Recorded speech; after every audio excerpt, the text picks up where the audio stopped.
Hello. Yeah, I'm here. YouTube. What are you doing here? I don't know what I'm doing here, so I'm just asking you if you know what you're doing here.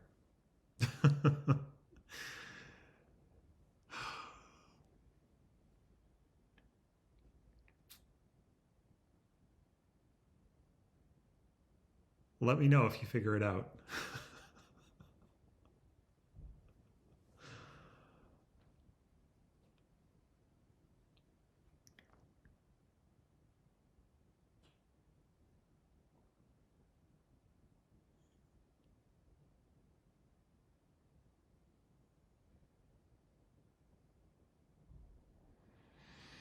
Oh, I'm just lonely, so that's why I'm here.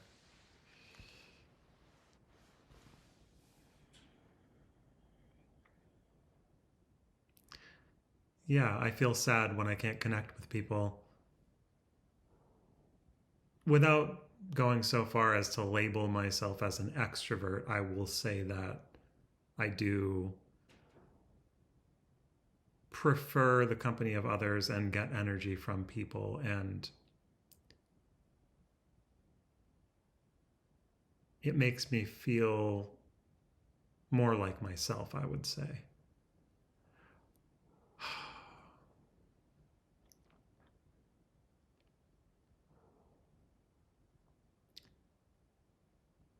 Life's causes and conditions and situations sometimes make it so that we can't have the connections that we want. And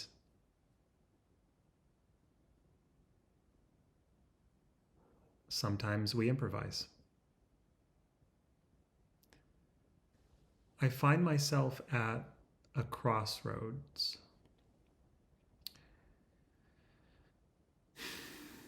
There's me, and then there's all of the different pathways.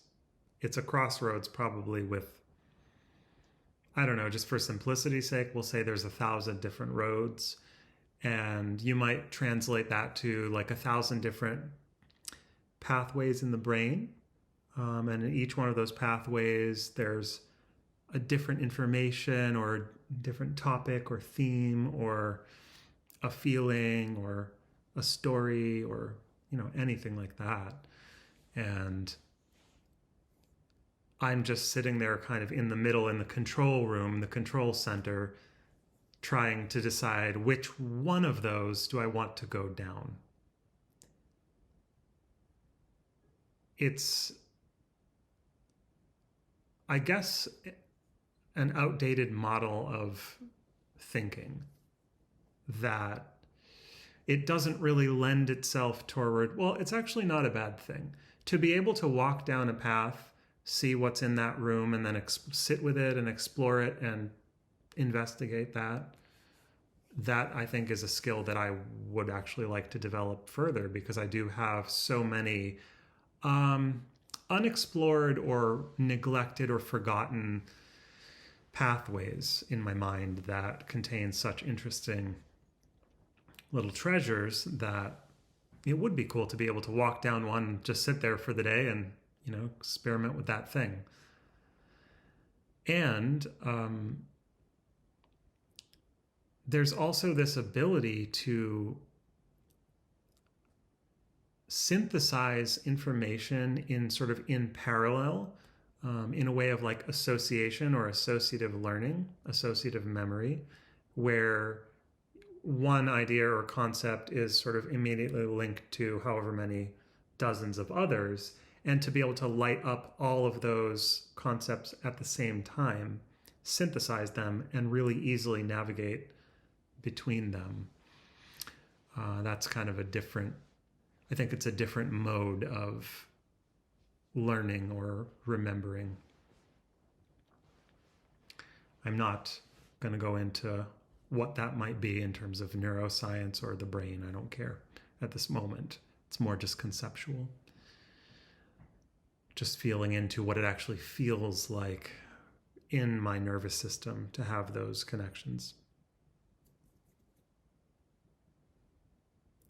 And as I think about how to use this channel,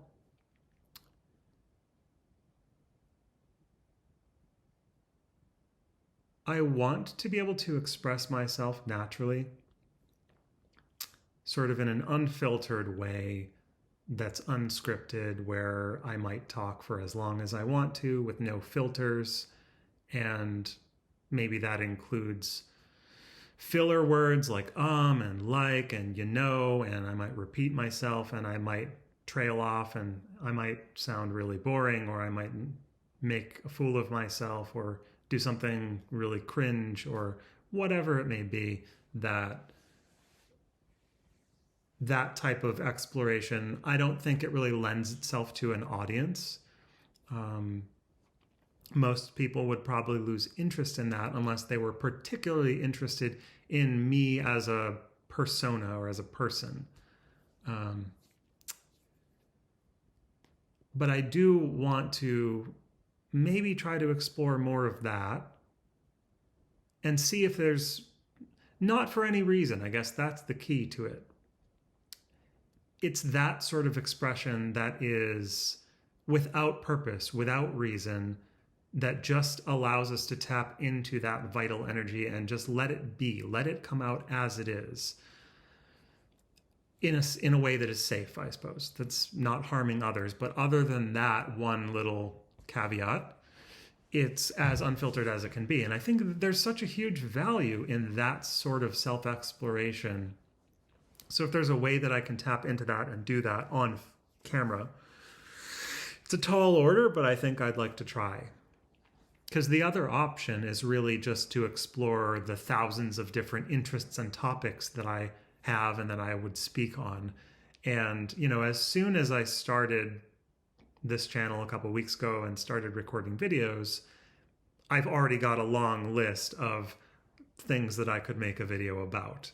Lots of different things. And I'll never run out of those ideas.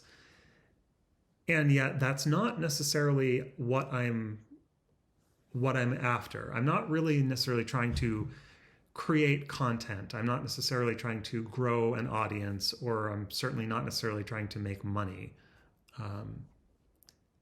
I think that is sort of the main bulk of what YouTube probably is or is used for. And I don't know if this is the best tool for what it is I'm trying to do, which is fine. I mean, which I'm sure there's a lot that can be done here. But what I mean is, so what I was talking about before in terms of like focused processing versus parallel processing, I imagine that soon, not too distant future, there will be software like programs and also hardware that looks different than what we have now. That's not a phone, not a keyboard, that's not this kind of a thing, where it's one letter at a time, one word at a time. We've seen that Apple just released their Vision goggles, and so that's a start. And yeah, once there is a more seamless hardware that we're able to kind of minority report style, like swipe things around, that will help. And also with software, like I just recently tried Midjourney AI, image generation software, and I could see how that type of venture is a step in the right direction. Why did my screen just turn off? I have a 20-minute timer on my screen, so it shut off.